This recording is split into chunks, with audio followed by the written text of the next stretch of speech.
George Washington Warthan and the 32nd Texas Cavalry, a historical fiction. Introduction. The air was thick with the heat of early summer, the kind that clung to a man's skin and made every breath feel like a labor. George Washington Warthan stood in the yard of his family's farm near Tuscaloosa, Alabama, his hands resting on the handle of a worn hoe. He stared out at the horizon where the sun was beginning to dip, painting the sky in streaks of orange and red. For months the talk had been of war. Men whispered of secession in town squares and shouted of honor and vengeance in church pews. George, a tall and wiry man of 27, had watched with a mixture of interest and apprehension. He wasn't one for politics. His life had been built around simpler things: the soil beneath his boots, the crops that sustained his family, and the quiet evenings that marked the end of honest work. But those quiet evenings had become harder to endure since Eliza's death. They had been married for only a few months when a fever swept through the county, leaving George a widower at 22. In the 5 years since, he had thrown himself into work, trying to bury the ache in his chest. The war, it seemed, might offer him something the farm could not, a purpose beyond plowing rows and mending fences. "George!" His younger brother, Samuel, called from the porch. "They're meeting in town tonight, talking about forming companies?" George nodded, but didn't answer. He had known this moment was coming, had felt it creeping closer with every speech delivered from courthouse steps, with every drumbeat of marching men who passed through town. Alabama had seceded in January, and by spring, Texas had followed. The Confederacy was growing, and with it came a tide that pulled men from their homes, from their families, and from their fields. The Warthan family had roots in Alabama soil, but George had left it behind 2 years earlier, drawn west by the promise of land and opportunity in Texas. It was there, in the piney woods of Red River County, that he had begun to rebuild his life. Now Texas was calling him again, not with promises of land, but with the summons of war. He knew what his family would say. His father would argue that the war was none of their business, that their duty lay with the land and not with politicians or generals. His mother would beg him to stay, her voice trembling as she reminded him that they had already lost too much. But George couldn't ignore the call, even if he wanted to. The idea of standing idle while others fought for what they believed in gnawed at him. He thought of Eliza, of the child they had dreamed of having, of the future that had been stolen from them. He wondered if there was a chance to reclaim some part of that future, not by living for himself, but by fighting for something larger. As the sun sank below the treetops, George set the hoe aside and wiped his hands on his trousers. He looked once more at the horizon, where the first stars were beginning to appear. "I'll go to town," he said quietly, as much to himself as to Samuel. That night, under the flickering light of torches, George signed his name to the enlistment roll of the 32nd Texas Cavalry. He didn't know it then, but he was leaving behind more than his farm. He was stepping into a world of fire and blood, where every step forward might be his last. For George Washington Warthan, the war was not a grand adventure. It was a journey into shadows, a test of a man's resolve, his faith, and his capacity to endure. And though the years ahead would mark him in ways he couldn't yet imagine, it was in that moment, with the ink still wet on the page, that his story began. Chapter 1. Blood in Kentucky. The men of the 32nd Texas Cavalry were a sight to behold, a patchwork of farmers, ranchers, and young dreamers, all thrown together in a grim symphony of war. George Washington Warthan found himself among them as they marched through the rolling hills of Kentucky in the late summer of 1862. Dust clung to his boots, and the coarse wool of his uniform itched against his skin, but he had learned quickly that discomfort was part of a soldier's life. The regiment had seen weeks of grueling marches, their spirits buoyed by the promise of a decisive victory. Rumors swirled among the men that General Kirby Smith had plans to strike a blow so fierce it would open the door for Confederate forces to claim Kentucky. George listened to the talk but kept his thoughts to himself. He wasn't sure if he believed in the grandeur of their cause, but he believed in the men beside him. That, he thought, was reason enough to keep marching. As the regiment approached the small town of Richmond, the stillness of the countryside was shattered by the sharp crack of rifle fire. George's stomach twisted as the sound rolled across the fields like distant thunder. It was the first time he'd heard gunfire in earnest, and it filled him with both fear and a strange exhilaration. "Hold steady, boys," their captain called, his voice cutting through the rising tension. The men shifted nervously, checking their weapons and glancing at one. Another. George gripped his musket tightly, the smooth wood slick with sweat. They were ordered into position along a low ridge overlooking the battlefield. Below, Union forces were assembling, their blue coats standing out against the golden fields. George's heart pounded as he took in the sight of the enemy. They looked so ordinary, like men he might have worked alongside back in Texas.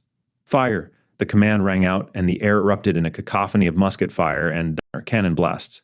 George shouldered his weapon and pulled the trigger, the recoil jolting his body. Smoke filled the air, burning his eyes and throat as he reloaded. The battle quickly descended into chaos. The Union lines wavered under the Confederate assault, but they fought fiercely, returning fire with brutal precision. George saw men fall around him, their cries of pain cutting through the din. He tried not to think about it, focusing instead on loading and firing, until the movements became automatic. "Warthan," a voice called. He turned to see one of his comrades, a young man named Jesse, clutching his shoulder where blood seeped through his uniform. "I'm hit." George hesitated, torn between the instinct to help and the fear that leaving his position might mean his own death. Finally, he dropped his musket and grabbed Jesse, dragging him back toward the makeshift line of trees they were using for cover. "You're going to be fine," George said, though he wasn't sure he believed it. He tore a strip from his shirt and pressed it against Jesse's wound, his hands trembling. The battle raged on around them, but George barely noticed. He stayed with Jesse until another soldier arrived to help, then returned to the line, his musket clutched tightly in his hands. By the time the sun began to set, the Union forces were in retreat, their lines broken. The Confederates cheered, but George felt no triumph. The field was littered with bodies, the dead and dying sprawled among the trampled grass. He stared at the carnage, his stomach churning. That night, as the men made camp, George sat silently by the fire. Jesse was alive, but many others weren't. George's hands still shook as he stared at the flames, the memory of the battle replaying in his mind. One of the older men, a grizzled veteran named Amos, sat down beside him. "You did good today, son," Amos said, his voice rough but kind. George shook his head. "I don't feel good about it. Killing a man. It doesn't feel like something to celebrate." Amos nodded, his expression grim. "It's not, but out here, it's kill or be killed. You'll learn to live with it or you won't. Either way, you've got to keep moving." George didn't reply. He wasn't sure if he could live with it, but he knew Amos was right about one thing: he had to keep moving. As the fire burned low, George looked up at the stars, their cold light shining down on a world forever changed. In that moment, he realized there was no going back to the life he had known. He was a soldier now, for better or worse, and the road ahead was long and uncertain. Chapter 2: Dismounted and Marching East. The order to dismount came as a cruel blow. George Washington Warthan had grown up around horses. They were as much a part of his life as the land he worked. To ride into battle had been the only part of soldiering he truly looked forward to, a symbol of the freedom he'd left behind in Texas. Now that freedom was gone. The men of the 32nd Texas Cavalry stood in silence as their commander read the order. The Confederate High Command had decided that cavalry regiments like theirs would be more useful fighting as infantry. They were to leave their mounts behind and march east of the Mississippi. George's horse, a sturdy bay gelding named Buck, stood nearby, his head low as if sensing the change. George ran a hand along the horse's neck, murmuring softly, "Guess this is where we part ways, old boy." The gelding nickered, nudging George's hand. The other men weren't so quiet. Anger rippled through the camp, voices rising in protest. "This is madness," shouted Amos, his grizzled face flushed. "What's the point of calling us cavalry if we're just going to march like any other foot soldier?" Another man, younger and more hot-tempered, spat on the ground. "I didn't sign up to be infantry. I'll ride home before I walk into battle." But the officers were unmoved. The decision was final. The horses would be sent back to Texas, and the men would continue their campaign on foot. The march began the next day, and the mood was somber. George found himself weighed down by more than his pack and rifle. He felt the loss of Buck. Keenly, the absence of the horse a constant reminder of how far he was from the life he had known. The terrain grew more difficult as they crossed into Mississippi. The summer heat bore down on them, turning the dirt roads to powder and coating their faces with dust. Nights were no relief. The air remained thick and stifling, and sleep came in fits and starts. George walked in silence for much of the journey, his thoughts turning inward. He thought of his family back in Texas, of his brother Samuel and the letters he had sent, full of bravado about the war. He wondered what Samuel would think if he saw him now, trudging along with blistered feet and aching shoulders, far removed from the romantic notions of cavalry charges and Confederate glory. At night, the men gathered around campfires, their conversations subdued. Talk of home was a common theme, each man trying to hold on to a piece of the life he had left behind. George found himself drawn to a quiet group that included Jesse, still recovering, from the wound he had received at Richmond. "You ever think about leaving?" Jesse asked one night, his voice low. George shook his head. "Where would I go? War's everywhere now. Even if I went home, it wouldn't be the same." Jesse nodded, staring into the fire. I don't know if I can do this much longer. Feels like we're walking to our graves." George didn't respond. He couldn't argue with Jesse's words, but he couldn't bring himself to agree either. By the time they reached the Mississippi River, the regiment was a shadow of its former self. The men were thinner, their uniforms ragged, their spirits battered by the long march. The crossing itself was uneventful, but as George stepped off the ferry on the eastern bank, he felt a strange sense of finality. They were no longer Texans fighting for their homes. They were soldiers in a war that seemed to have no end. Their first engagement as infantry came just days after crossing the river. It was a minor skirmish, barely a footnote in the larger campaign, but it marked another step in their transformation. George and his comrades fought with the grim determination of men who had nothing left to lose, their muskets roaring in defiance of the enemy. After the battle, George sat on the edge of a field, cleaning his weapon. The sun was setting, casting a golden light over the landscape. Jesse sat beside him, silent as he tended to his own musket. "We're not cavalry anymore," Jesse said after a long pause. George nodded. "No, we're not." The words hung in the air, heavy with meaning. They had been stripped of their horses, their pride, and, in many ways, their identity. But they were still soldiers, still fighting, still moving forward. That night, George lay awake, staring up at the stars. He thought of Buck, of the open plains of Texas, of the life he had left behind. He wondered if he would ever see it again, or if the war would consume him like it had so many others. Sleep came eventually, but his dreams were filled with the sound of hoofbeats fading into the distance. Chapter 3, Murfreesboro's Flames. Winter came harsh and unforgiving to Tennessee. The wind cut through George Washington Warthan's threadbare coat as he and the other men of the 32nd Texas Cavalry trudged into position, outside the town of Murfreesboro. Their breath fogged in the air, and the frostbitten ground crunched under their boots. It was late December 1862, and the army was preparing for what would come to be known as the Battle of Stones River. The tension among the men was palpable. Rumors of Union reinforcements had reached their lines, and the officers whispered of a massive engagement looming just beyond the horizon. George sat by a fire, his hands trembling not just from the cold but from the weight of what lay ahead. He'd seen battle before, but the skirmishes at Richmond and their march across the South had not prepared him for this. The night before the battle, George wrote a letter to his family in Texas. His words were simple, reflecting both his love for them and the uncertainty he faced. "Dearest Samuel, if this letter finds you, know that I am well as I can be. The war has taken much from me, as it has from so many others. I think often of home, of you, and of the land we left behind. If the Lord wills it, I will return one day to see it again. But if I do not, I pray you will remember me not as I am now, but as the man I was before this war. Yours always, George." The next morning, as the sun rose weakly over the frost-covered fields, the Confederate forces moved into position. The 32nd Texas Cavalry, now fighting as infantry, was ordered to take a stretch of forest near the Union center. The dense underbrush and scattered boulders would offer some cover, but the men knew they were walking into the teeth of battle. "Stay close, boys," their captain barked. "Keep your heads down and your wits about you. If you're lucky, we'll all see another sunrise." George gripped his musket tightly as they advanced. The air was heavy with the smell of damp earth and gunpowder. When the first shots rang out, he flinched, but his training took over and he returned fire. The battle quickly descended into chaos. Cannon fire erupted from both sides, shaking the ground and sending shards of wood and rock flying through the air. Men screamed as they fell, their cries lost in the deafening roar of musketry. Smoke thickened, choking the air and reducing visibility to a few yards. George's unit pressed forward, their movements slow and deliberate. He fired blindly into the smoke, reloading as quickly as his shaking hands would allow. Around him, his comrades were falling, men he had marched with, eaten with, laughed with. Now they lay lifeless on the cold ground. "Warthan!" a voice called over the din. He turned to see Amos, the veteran, motioning for him to follow. "We've got to push left. They're flanking us." George nodded and moved toward him, keeping low to avoid the hail of bullets. Together, they joined a small group of men who were desperately trying to hold their position against the Union advance. As the hours dragged on, George lost all sense of time. The world became a blur of noise, smoke, and blood. He fired until his shoulder ached, his mind numbed by the sheer brutality of the fight. At one point, he found himself crouched behind a fallen tree, his musket empty and his hands searching for cartridges he no longer had. "Here!" Jesse appeared at his side, shoving a handful of cartridges into George's hands. His face was pale, and his left arm hung limp at his side, blood soaking the sleeve of his coat. "Jesse, you're hit!" George exclaimed, but Jesse waved him off.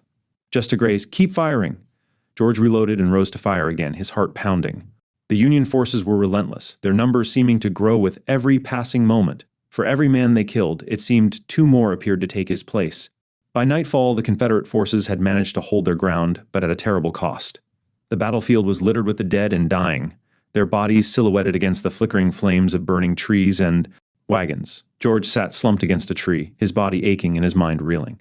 Jesse sat beside him, clutching his wounded arm. "We made it," he said, his voice barely above a whisper. George nodded, though he didn't feel like they had won anything. The cost was too high, the loss too great.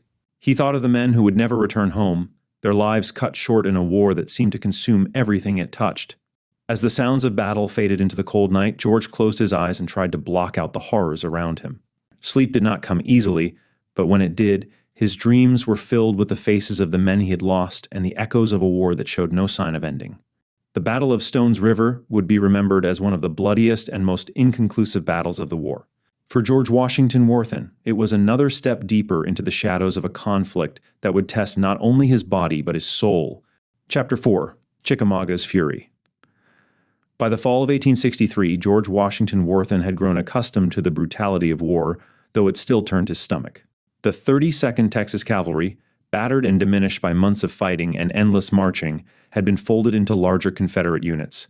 They were no longer a proud regiment of Texas horsemen, but a ragged band of infantry slogging through the mud and forests of the South. The orders came in September. The Army of Tennessee would march north to confront Union forces near Chickamauga Creek in Georgia. It was a bold move by General Braxton Bragg, one the men hoped would finally deliver a decisive Confederate victory. The day before the battle, George sat sharpening his bayonet beside Jesse, who had recovered from his wound but carried the scars like a badge of survival. "Reckon this one will be different?" Jesse asked, his voice low. George shrugged. "They're all the same. We march, we fight, and men die. Doesn't matter who wins." Jesse nodded, staring at the ground. "You ever think about what it'd be like to just walk away?" George didn't answer immediately. He had thought about it, more times than he cared to admit. The idea of slipping into the woods and disappearing, leaving the war behind, was tempting. But where would he go? What would he do? "Not much point in running," George finally said. "The war's everywhere now. There's no escaping it." September 19th, 1863, the first day of battle. The morning was cold and damp, a light mist clinging to the trees as the men of the 32nd Texas Cavalry moved into position. George gripped his musket tightly, his heart pounding in his chest. The sound of distant cannon fire rolled through the forest, a low rumble that grew louder with each step they took. The Confederate forces advanced cautiously, their movements hidden by the dense underbrush.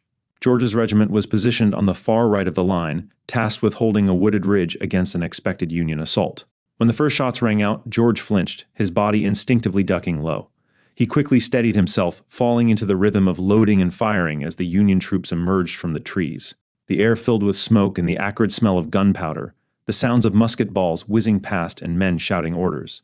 The fighting was relentless. The Union forces pressed hard, their lines advancing and retreating like waves crashing against a rocky shore. George fired until his shoulder ached, his ears ringing from the constant roar of battle.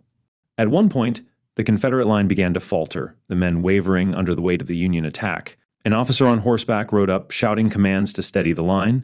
"Hold your ground," the officer bellowed. "Texas doesn't run."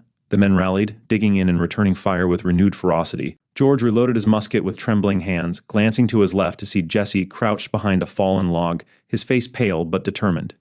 The Union forces eventually pulled back, their advance halted.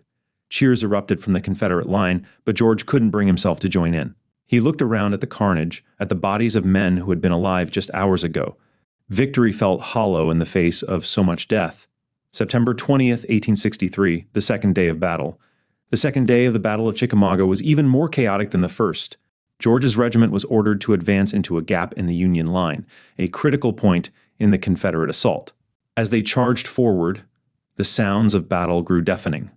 Cannon fire thundered from all directions, and the ground shook beneath their feet. George's heart raced as he followed his comrades. Into the fray, his musket clutched tightly in his hands. The fighting in the gap was desperate and brutal. The Union troops fought fiercely to hold their position, their musket balls cutting through the Confederate ranks like scythes through wheat. George fired blindly into the smoke, his vision blurred by sweat and tears. At one point, he found himself face to face with a Union soldier, a young man who couldn't have been more than 18.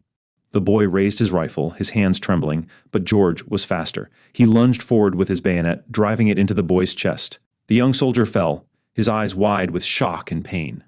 George stood frozen, staring down at the body, his stomach twisting in revulsion. He had killed men before, but this felt different. This boy wasn't an enemy. He was just another soul caught in the machinery of war. "George, move!" Jesse's voice snapped him out of his daze. He turned to see Jesse firing into the smoke, his face streaked with dirt and blood. George forced himself to move, to fight, to survive. By the end of the day, the Union forces had been forced to retreat, and the Confederates claimed the field. But the cost was staggering. George's regiment, which had started the battle with over 200 men, was now a shattered remnant. That night, George sat alone by a fire, his hands shaking as he tried to clean the blood from his bayonet. Jesse sat down beside him, silent for a long time before finally speaking. "You did what you had to do," Jesse said quietly. George didn't reply. He couldn't bring himself to say the words, to admit that he wasn't sure if he could live with what he had done. The Battle of Chickamauga was a Confederate victory, but for George Washington Warthan, it was a turning point. The boy he had been when he enlisted was gone, replaced by a man hardened by loss and haunted by the faces of those he had killed. As the fires burned low and the night deepened, George stared into the darkness, wondering how much more of himself the war would take. Chapter 5. Letters from Home. The weeks following Chickamauga passed in a blur of exhaustion and grief. The 32nd Texas Cavalry, reduced to a fraction of its former strength, was pulled back to regroup. The Confederate victory had come at a steep cost, leaving the survivors weary and demoralized. George Washington Warthan trudged along with the remnants of his regiment, his thoughts consumed by the faces of the dead. The image of the young Union soldier he had killed haunted him most. Every night, as he lay under the cold sky, he could see the boy's eyes wide with pain and fear, accusing him even in death. The army settled into winter quarters outside Chattanooga. Supplies were scarce, morale was lower, and the men spent most of their days repairing equipment or standing guard. For George, the monotony was a relief after the chaos of battle. One cold morning, as George cleaned his rifle, the camp mail wagon arrived. A cheer went up among the men as the driver began calling out names. "Warthan." George looked up, surprised. He hadn't expected a letter. Rising to his feet, he made his way through the crowd and took the folded piece of paper from the driver's hand. The handwriting on the envelope was unfamiliar, but as he opened it, he realized who it was from. "Dear George, I hope this letter reaches you. Your brother Samuel told me where to send it. It's been years since I last saw you, and I imagine war has changed you, as it has changed so many. Things in Texas are hard, but we endure. The crops were poor this year, and many of the men have gone to fight, leaving the women and children to manage the farms. I've been helping my parents where I can, though I think of my own future often. Samuel tells me you have faced battles already. I pray for your safety every day. If you ever feel the burden of war is too heavy, know that you are not alone. Even in this dark time, there are still those who care for you and believe in you. Yours, Amanda Johnson." George read the letter twice, his calloused hands trembling as he held the paper. Amanda Johnson. He hadn't thought of her in years, but her name brought back memories of simpler times. Or she had been a neighbor back in Tuscaloosa, a girl he had barely noticed as they grew up. After his move to Texas and her family's arrival there, they had crossed paths a few times, exchanging polite words but little more. Now her words stirred something in him, a faint glimmer of hope he hadn't felt in months. Over the next few weeks, George began writing letters to Amanda.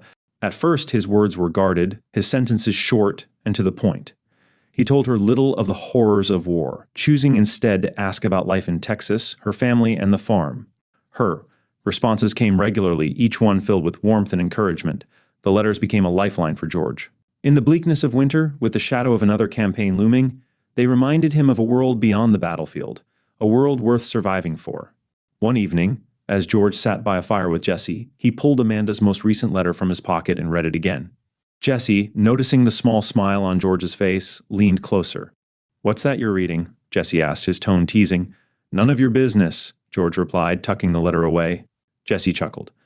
"A girl back home, huh? That's good. Something to keep your head straight out here." George shrugged, but he couldn't hide the faint grin. "She's just a friend." "Sure she is," Jesse said, laughing. "But don't let her slip away. This war ain't going to last forever, and when it's over, you'll want something good to go back to." George nodded, though he didn't say anything. He wasn't sure what would be left of him to go back to, but the thought of Amanda waiting in Texas gave him a sense of purpose he hadn't felt in months. Spring 1864. As winter gave way to spring, the army prepared for another campaign. The letters from Amanda continued, each one a small beacon of light in the growing darkness of war. George wrote to her before the regiment moved out. Dear Amanda, your letters have been the only good thing about this war. I cannot tell you how much they mean to me, how much they remind me of the life I left behind. We are moving again, though I cannot say where. The officers are tight-lipped, but the men expect more fighting soon. I do not fear battle as I once did, though I still pray I will see Texas again. Thank you for your kindness, Amanda. It is a rare thing in times like these. I hope you know how much it has helped me. Yours, George. As he folded the letter and handed it to the mail clerk, George felt a strange sense of calm. Whatever lay ahead, he knew he would keep fighting, not for generals or flags, but for the chance to see Amanda again, to rebuild the life he had lost. For now, though, there was only the road ahead, and George Washington Warthan marched on, carrying Amanda's words in his heart like a shield against the darkness. Chapter 6, The Atlanta Campaign begins.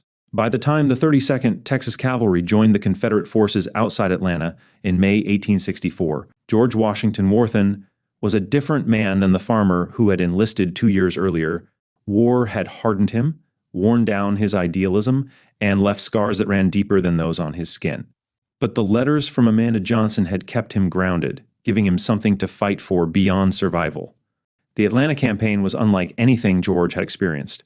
Under the relentless leadership of Union General William T. Sherman, the Union Army moved with precision and ferocity, tearing through the Confederate defenses in a series of brutal engagements. For George and his comrades, the campaign was a test of endurance. Each day brought new orders, new marches, and new battles. Sleep was scarce, food even scarcer, and the constant threat of death hung over them like a storm cloud. May 1864, Cassville and New Hope Church. The first major engagements of the campaign saw the Confederates attempting to halt Sherman's advance through northern Georgia. At Cassville, George's regiment was positioned on high ground, tasked with defending the Confederate line against Union artillery and infantry assaults. The bombardment began at dawn, shaking the earth and filling the air with the deafening roar of cannon fire. George crouched behind a makeshift barricade, his musket clutched tightly in his hands. "They're coming," someone shouted, and moments later, the Union infantry emerged from the tree line, their bayonets glinting in the morning sun. George fired into the advancing ranks, the recoil slamming into his shoulder. Around him, men shouted, screamed, and fell as the Union forces pressed forward. Smoke filled the air, choking his lungs and stinging his eyes. The battle raged for hours, with neither side gaining a clear advantage. By the time the Union forces withdrew, George's regiment had suffered heavy losses. He sat among the wounded and dying, his hands trembling as he reloaded his musket out of habit. "They just keep coming," Jesse muttered beside him, his face pale and streaked with dirt. George nodded, too exhausted to reply. At New Hope Church, the fighting was even more brutal. The dense forest turned the battlefield into a nightmarish maze, with soldiers firing blindly through the underbrush. George narrowly avoided death more than once, his instincts and reflexes honed by months of combat. By the end of the day, his regiment had managed to hold their position, but the cost was staggering. The once proud 32nd Texas Cavalry was now little more than a skeleton crew, its ranks decimated by casualties and desertions. June 1864, Smyrna and the Chattahoochee River. As the Confederate forces retreated toward Atlanta, Sherman's army pursued them relentlessly. The fighting at Smyrna and the crossing of the Chattahoochee River tested George's endurance to its limits. At Smyrna, George's regiment was tasked with delaying the Union advance, buying time for the main Confederate force to regroup. The battle was a chaotic melee, with men fighting hand-to-hand in the trenches. George's bayonet was slick with blood by the time the order to retreat came. The crossing of the Chattahoochee River was equally harrowing. Under constant artillery fire, the Confederates scrambled to dismantle bridges and slow the Union advance. George worked alongside his comrades, his muscles aching and his hands blistered from hauling timbers. "We're losing ground every day," Jesse said one night, as they sat by a small fire. "How much longer can we hold out?" George stared into the flames, his face grim. "As long as it takes," he replied, though he wasn't sure if he believed it. July 1864, Peachtree Creek. The battle at Peachtree Creek marked a turning point in the campaign. The Confederate forces launched a desperate counterattack, hoping to break Sherman's lines and turn the tide of the war. George's regiment was sent into the thick of the fighting, their orders clear: take the Union position or die trying. The heat was unbearable, the air thick with humidity and the stench of death. As they charged across an open field, George felt the ground tremble beneath him. Union.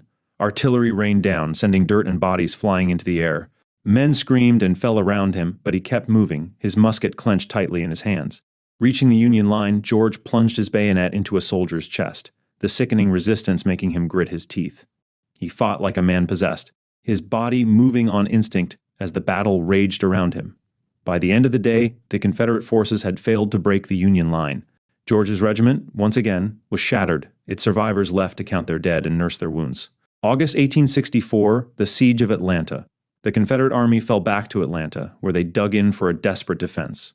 For weeks, George and his comrades endured constant bombardment, their nights filled with the distant rumble of cannon fire and the cries of the wounded.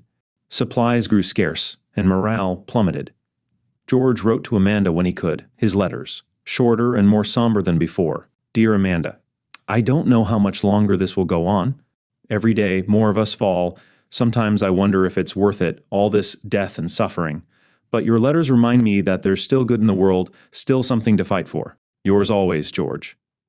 As August turned to September, the Union forces tightened their grip on Atlanta. George could feel the city's fall looming, its inevitability weighing heavily on him. But he kept fighting, not for glory or honor, but for survival, and for the faint hope of returning to Texas and the life he had left behind. The Atlanta campaign had taken everything from him, his friends, his strength, and his belief in the cause. But it hadn't taken his will to endure, and as long as he had that, he would keep moving forward, one step at a time. Chapter 7, Lovejoy Station. The retreat from Atlanta was a bitter pill to swallow. The Confederate forces, battered and humiliated, had abandoned the city after months of grueling combat. For George Washington Warthan and what remained of the 32nd Texas Cavalry, the fall of Atlanta marked another step toward an inevitable end. Yet there was no time to dwell on their failure. Orders came swiftly. They were to regroup and prepare for a counterattack at Lovejoy Station. Lovejoy Station, a critical rail junction south of Atlanta, was now the Confederates' last chance to disrupt Sherman's supply lines and stall his advance. The Union forces had pushed hard, but the Confederate leadership believed they could deliver a decisive blow. September 2nd, 1864, the approach. The march to Lovejoy Station was grueling. The air was heavy with the lingering heat of summer, and the smell of burnt fields and gunpowder hung in the air. George trudged along in silence, his musket slung over his shoulder. The exhaustion was bone deep, but the thought of another battle filled him with a strange energy. Jesse walked beside him, limping slightly from an old wound. This feels like a fool's errand, Jesse muttered. George glanced at him. Most of what we've done feels that way. Jesse nodded grimly. Still, better to fight here than to keep running. I'm tired of running. September 3rd, 1864, the battle begins. The Confederate forces reached Lovejoy Station just as the Union Army began its assault.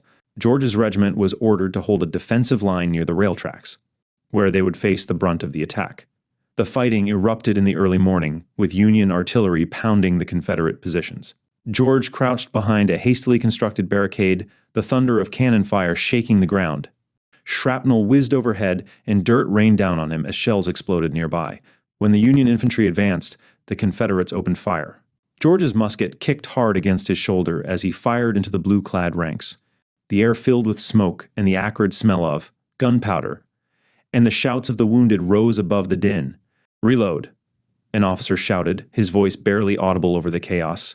George fumbled with his cartridges, his hands trembling. He glanced to his right and saw Jesse firing steadily, his face set with grim determination. The Union forces pressed hard, but the Confederates held their ground. Wave after wave of Union soldiers charged the line, only to be driven back by the relentless musket fire. George lost track of time, his world, reduced to the rhythm of loading and firing. The turning point. By midday, the Confederate line began to falter. The Union forces, bolstered by reinforcements, launched a flanking maneuver that threatened to encircle George's regiment, or fall back. The order came, but it was chaos. Men scrambled to retreat, many dropping their weapons as they ran. George and Jesse found themselves cut off from the main force, pinned down near the rail tracks. Bullets zipped past them, and George could hear the cries of wounded men around him. "We've got to move," Jesse shouted. George nodded, his heart pounding. Together, they sprinted toward a nearby tree line, ducking and weaving as Union fire rained down on them. As they reached cover, Jesse stumbled and fell. George turned back, his stomach twisting as he saw Jesse clutching his leg, blood pooling beneath him. "Go!" Jesse shouted, his voice filled with pain. George hesitated, torn between the instinct to help and the need to survive. Finally, he grabbed Jesse under the arms and dragged him toward the tree line. Bullets tore through the air around them, but somehow they made it to safety. "You're an idiot," Jesse muttered as George bandaged his leg with a strip of cloth torn from his shirt. "Maybe," George replied, his voice shaky, "but I'm not leaving you behind." The aftermath. By the time the sun set, the battle was over. The Confederate forces had managed to hold Lovejoy Station, but it was a hollow victory. The Union Army had inflicted heavy casualties, and the Confederates were left with no hope of retaking Atlanta. George sat beside Jesse, who was pale and weak but alive. The rail junction, once bustling with activity, was now littered with the dead and dying. Smoke rose from the wreckage, and the sound of distant gunfire echoed through the night. "We held it," Jesse said weakly. "For now," George replied. Jesse nodded, his eyes closing as exhaustion overtook him. George stared out at the battlefield, his mind numb. Lovejoy Station had been another step in a long, bloody road, and he couldn't shake the feeling that it was all for nothing. He reached into his coat and pulled out Amanda's latest letter. The paper was smudged and creased from being carried through the campaign, but her words were still clear. "Dear George, I pray for you every day. I cannot imagine what you must be going through, but I want you to know that you are not alone. No matter what happens, remember that there is a place for you here, with me, when this war is over. Yours always, Amanda." George folded the letter carefully and placed it back in his pocket. Amanda's words were the only thing keeping him going, the only light in a world consumed by darkness. As the fires burned low, and the wounded groaned in the distance, George leaned back against a tree and closed his eyes. The war wasn't over, but for tonight he had survived. And for now, that was enough. Chapter 8, Columbia's Chains. By late November 1864, the Confederate forces were on the move again, this time as part of the ill-fated Franklin-Nashville campaign. George Washington Warthan and the remnants of the 32nd Texas Cavalry marched north through the bitter cold, their numbers dwindling with each passing day. The once proud regiment was now a ragged band of exhausted men, their faces hollowed by hunger and fatigue. The campaign's goal was bold: disrupt Union supply lines and force General Sherman to abandon his march to the sea. But to George and the other soldiers, it felt like a desperate gamble. "I reckon they're sending us to die," Jesse muttered as they trudged along a muddy road toward Columbia, Tennessee. His leg wound, though healing, still made him limp, and every step seemed to sap his strength. "Seems that way," George replied, his voice flat. He had no energy left for hope or anger. The war had taken too much from him already.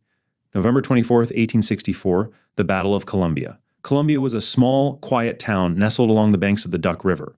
The Confederate forces arrived under cover of darkness, their objective to outmaneuver Union General John Schofield and cut off his retreat. For days, skirmishes erupted across the town as both sides jockeyed for position.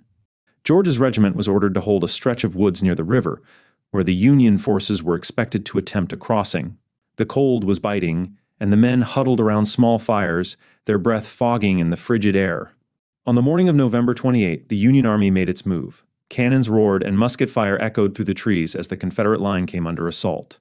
George crouched behind a fallen log, his musket pressed tightly against his shoulder. He fired into the smoke, the recoil jarring his already numb arms. Around him, men shouted and cursed, their voices barely audible over the cacophony of battle. The Union forces were relentless, their superior numbers pushing the Confederates back inch by inch. George fought with everything he had, his body moving on instinct. At one point, a Union soldier burst through the trees just a few yards away, his bayonet aimed directly at George. George reacted without thinking, raising his musket and firing. The soldier crumpled to the ground, his lifeless eyes staring up at the gray sky. George didn't allow himself to feel anything. There was no time for regret or reflection. He grabbed another cartridge and reloaded, his hands trembling from cold and adrenaline. December 1st, 1864, the retreat. After days of fighting, the Confederates were forced to retreat. The Union forces had successfully crossed the Duck River and were marching toward Franklin, leaving George and his comrades battered and demoralized. As the army fell back, George's regiment was tasked with covering the retreat. The role was a dangerous one, and the men knew it. Stragglers and rearguards were often the first to be captured or killed. George walked alongside Jesse, who was struggling to keep up. His limp had worsened, and his face was pale with exhaustion. "You've got to keep moving," George said, his voice firm. "I'm trying," Jesse replied, gritting his teeth. "Just don't leave me be behind." "I won't," George said, though he wasn't sure how much longer either of them could go on. December 22nd, 1864, capture at Columbia. 3 weeks later, near Columbia, George's luck finally ran out. As the regiment prepared to move again, a Union cavalry unit swept through their position, catching them by surprise. The Confederate line collapsed, and men scattered in every direction. George ran, his heart pounding as he dodged through the trees. He could hear Union soldiers shouting behind him, their boots crunching on the frozen ground. A sudden burst of gunfire stopped him in his tracks. He turned to see Jesse fall to the ground, clutching his chest. "No!" George shouted, running back to his friend's side. Jesse's eyes were wide with pain, his breaths coming in ragged gasps. "Go," he managed to say, blood bubbling from his lips. George hesitated, torn between the instinct to flee and the need to stay.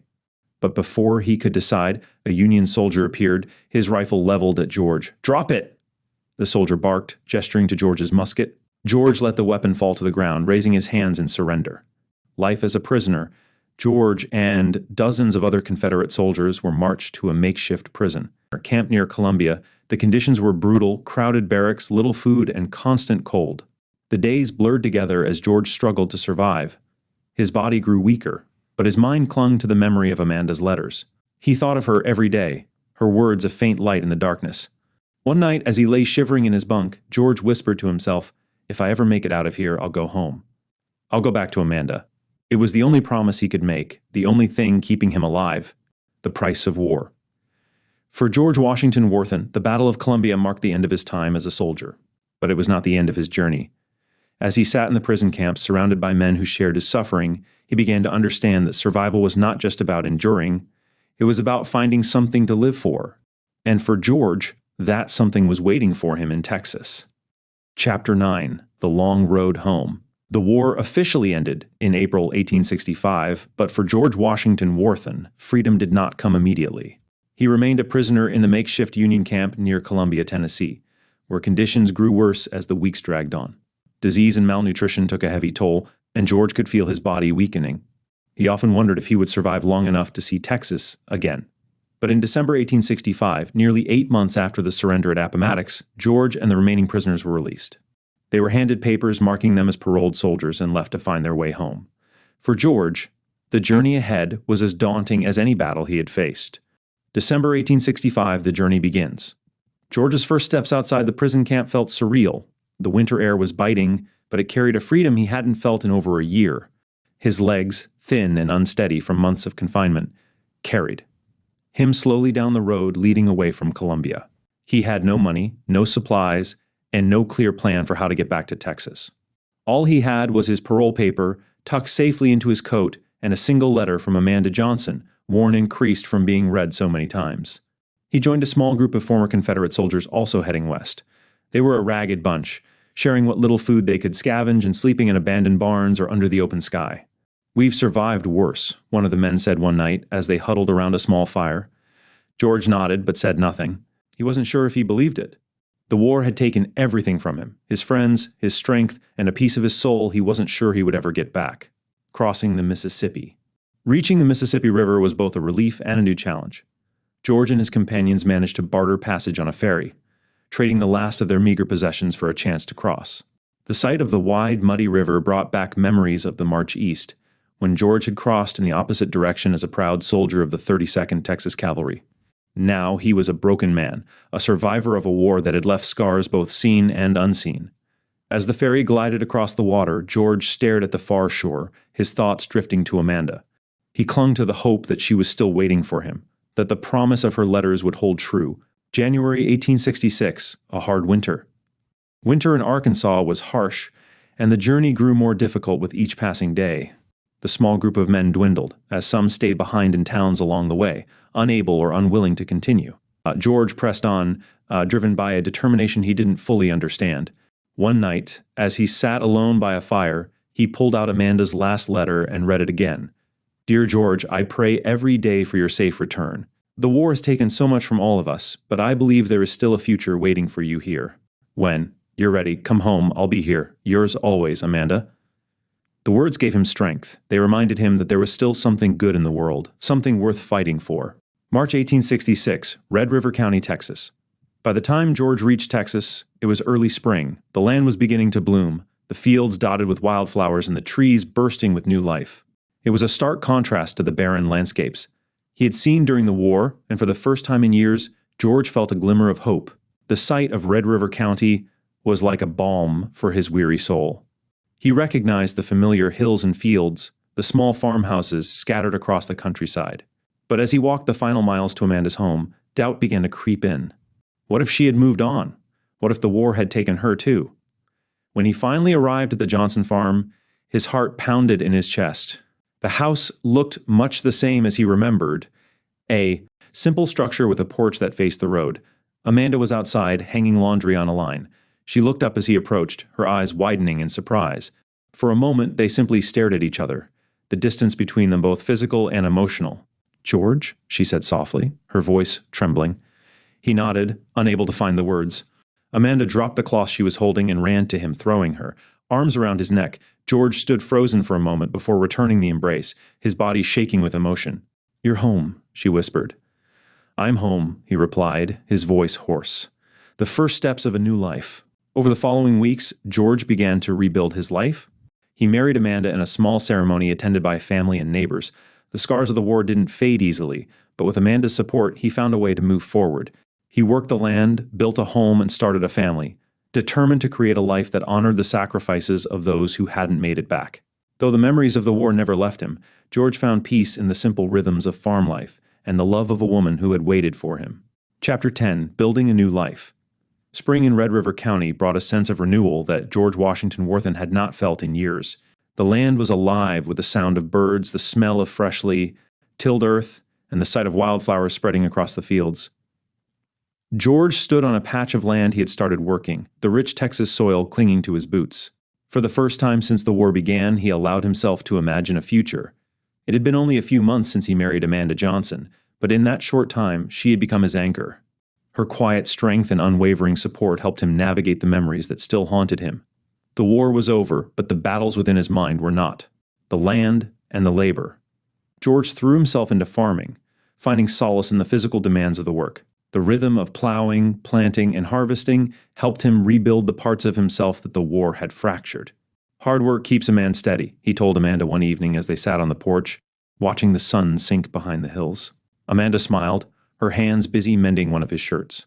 That, and having a good woman to keep him in line. George chuckled, a rare sound that seemed to surprise even him.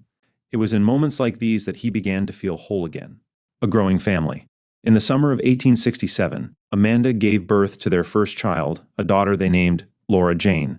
George held the tiny baby in his arms, her delicate features a stark contrast to the rough hands that cradled her.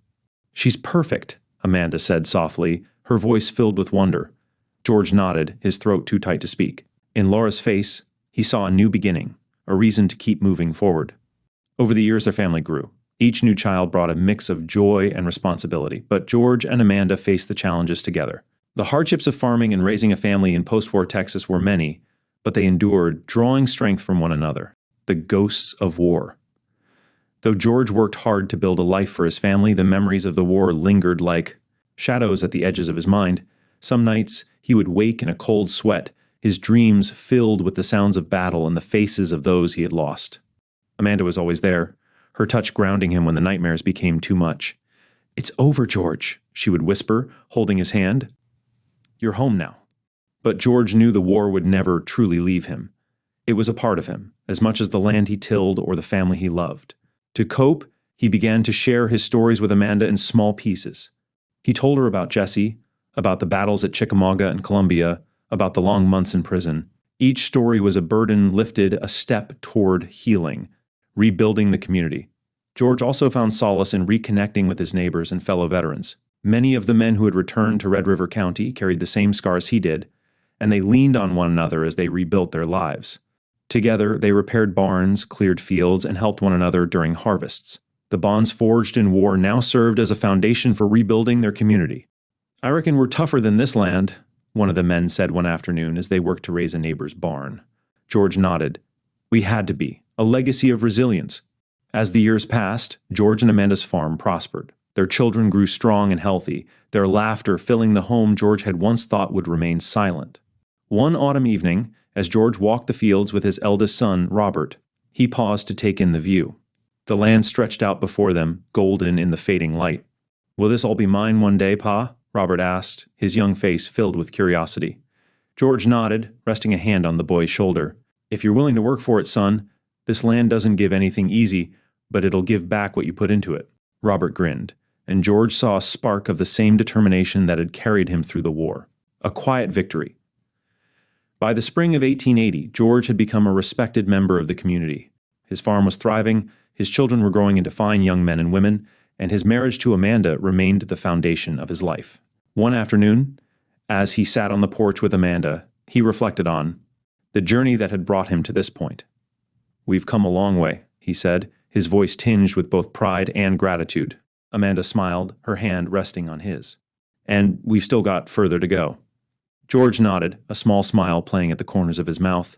For the first time in years, he felt a sense of peace. The war had taken much from him, but it had not broken him. He had survived, rebuilt, and created a life filled with love and purpose. As the sun dipped below the horizon, George leaned back in his chair, his heart full. This, he thought, was the victory that mattered most. Chapter 11. Passing the Torch. By the dawn of the 20th century, George Washington Warthan had lived through more than most men could imagine. The scars of war were still etched in his mind and body, but they had faded into the background of a life filled with work, family, and quiet moments of reflection. He was no longer the battle-hardened soldier struggling to find his place in a broken world. He was a patriarch, a teacher, and a source of wisdom for his children and grandchildren. Spring 1900s, a family gathering. The Warthan family home was a lively place in the spring. George and Amanda's children had grown and started families of their own, and their visits turned the quiet farm into a bustling hub of activity. On a warm afternoon, George sat in his rocking chair on the porch, watching as his grandchildren played in the yard. Amanda was. Beside him, knitting quietly, her hair now streaked with silver, but her presence as steady as ever. "Look at them," Amanda said, nodding toward the children, full of energy, no care in the world. George chuckled, his weathered hands resting on the arms of his chair. "It's the way it should be. They don't need to know the things we've seen." One of the boys, a wide-eyed 10-year-old named James Earl, ran up to the porch, his face flushed with excitement. "Grandpa, tell us about the war."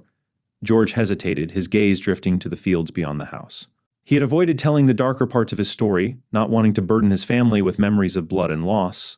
But he also understood the importance of remembering, of teaching the lessons he had learned the hard way. "All right," he said finally, "but only if you promise to listen close. The war wasn't like the stories in your books. It was hard, and it cost more than any of us expected." The children gathered around, their faces alight with curiosity. George leaned forward in his chair, his voice steady as he began to recount the story of the 32nd Texas Cavalry, the battles he had fought, and the friends he had lost. He told them about Jesse, the young Union soldier he had killed at Chickamauga, and the long months of captivity in Columbia. He spoke of the cold nights on the march, the hunger that gnawed at their bellies, and the hope that had kept him going despite everything. When he finished, the children were quiet, their expressions thoughtful. "What did you learn, Grandpa?" James Earl asked after a moment. George smiled faintly, his eyes meeting the boys. "I learned that no matter how hard things get, you've got to keep going. And you've got to find something worth holding on to. Family, friends, a place to call home. That's what'll get you through." 1905, letting go of the land. By the time George turned 71, the physical demands of farming had grown too much for him. His sons took over the daily work, and George found himself spending more time sitting on the porch, watching the seasons change. One day, his eldest son, Robert, approached him. "Pa, we're thinking about expanding the farm. There's good land over by the creek." George nodded, his face thoughtful. "Do what you think is best. This place is yours now. I just want it to stay in the family." Robert placed a hand on his father's shoulder. "It'll always be the Warthan farm, Pa. You made sure of that." George felt a swell of pride. The land had been his anchor, the thing that brought him back to life after the war. Now it was in capable hands, and he could let it go, knowing it would endure. 1916, the final reflection. By the time George reached his 82nd year, he had seen his family grow to include great-grandchildren. Amanda had passed away a few years earlier, her loss leaving a void that nothing could fill. But George found comfort in the legacy they had built together. On a quiet April morning, George walked slowly to the Warthan family cemetery, where Amanda and many of his old neighbors rested. The journey was slow, each step requiring effort, but he was determined to visit one last time. Standing by Amanda's grave, he removed his hat and bowed his head. "You were right, Amanda," he said softly. "We came a long way." He looked out over the fields, now green with the promise of a new season. The war, the pain, the struggles, they had all led to this. A family, a home, and a life well lived. April 21st, 1916, the legacy endures. That evening, George passed away peacefully in his sleep, his hands folded across his chest and a faint smile on his lips. His family buried him beside Amanda in the Warthan cemetery, a simple headstone marking the life of a man who had survived the worst of war and built something beautiful in its wake. His children and grandchildren continued to tell his story, passing down the lessons he had learned, the importance of perseverance, the value of family, and the quiet strength of a life devoted to rebuilding. George Washington Warthan's life was more than a testament to survival. It was a legacy of resilience, love, and hope. His story lived on in the land he had worked, the family he had raised, and the memories he had left behind. Epilogue: the echo of a life. The Warthan Cemetery stood on a quiet hill, shaded by tall oaks that had weathered the same decades as the man who now rested beneath them. George Washington Warthan's grave, a simple headstone with his name, dates, and a carved phrase that read, "Faithful to the end, faced the land he had farmed and the family he had built." It was a spring afternoon in 1925 when John Alfred Warthan, George's eighth child, brought his oldest son, John Cecil, a young man now of 16, to visit the cemetery. The two walked silently among the graves, pausing before George's marker. John Alfred pointed and said, "The man who built the foundation for all of this." He gestured toward the land beyond the cemetery, the fields stretching into the distance, alive with crops and the promise of another harvest. "What do you remember most about him?" Cecil asked, his voice full of curiosity. John smiled faintly, kneeling beside the grave. He was quiet, strong, and stubborn as an ox, but he had a good heart. He fought in the war, lost more than most men could bear, and still found a way to come home and start over. Everything we have, this land, this family, it's because he didn't give up. The boy knelt beside his father, tracing the carved letters of George's name with his fingers. "Do you think he'd be proud of us?" John's smile widened, his eyes misting slightly. "I think he'd be proud to know his family kept going, the way he taught us to." For a long moment, the two sat in silence, the sounds of the farm drifting on the breeze. A rooster crowed in the distance, and the steady rhythm of a plow echoed faintly from the fields. The legacy lives on. As the years passed, the Warthan family continued to grow, spreading across Texas and beyond. The stories of George Washington Warthan became a cherished part of their history, retold at family gatherings and written down in journals. His great-grandchildren and their children knew him not just as a name on a headstone, but as a man who had endured unimaginable hardship and found a way to rebuild. He became a symbol of resilience, a reminder that even in the darkest times, there is always a path forward. The land George had worked remained in the family for generations, a living testament to his labor and determination. And though the world around it changed, the values he had instilled, hard work, perseverance, and the importance of family remained constant. A timeless memory. In the quiet of the Warthan Cemetery, George's grave stood as a marker not just of a life lived, but of a life that echoed through the generations. The oaks swayed gently in the wind, their branches reaching skyward as if carrying his memory into eternity. And so, George Washington Warthan, a farmer, soldier, husband, father, and survivor, became more than just a man. He became a legacy, a story passed from father to son, mother to daughter, a story of enduring hope, of rebuilding after loss, and of the quiet strength it takes to carry on. Through the family he built and the land he loved, George's legacy lived on. And in that he would never truly be gone.